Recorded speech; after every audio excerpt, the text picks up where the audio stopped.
مسئله بسیج همطور که عرض شد مسئله بسیار مهمی است، مسئله عمیقی است.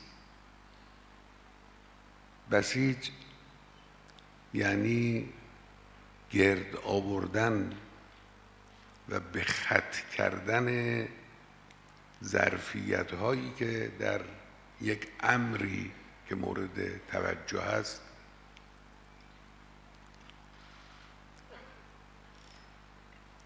گرد آوردن امکانات و ظرفیت ها برای رسیدن به مقصود. این معنای بسیج.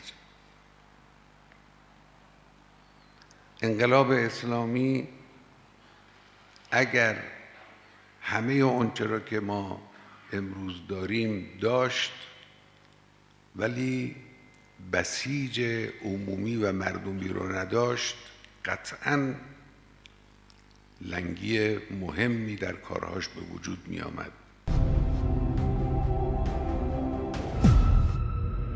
اینجا مرکز مقاومت است.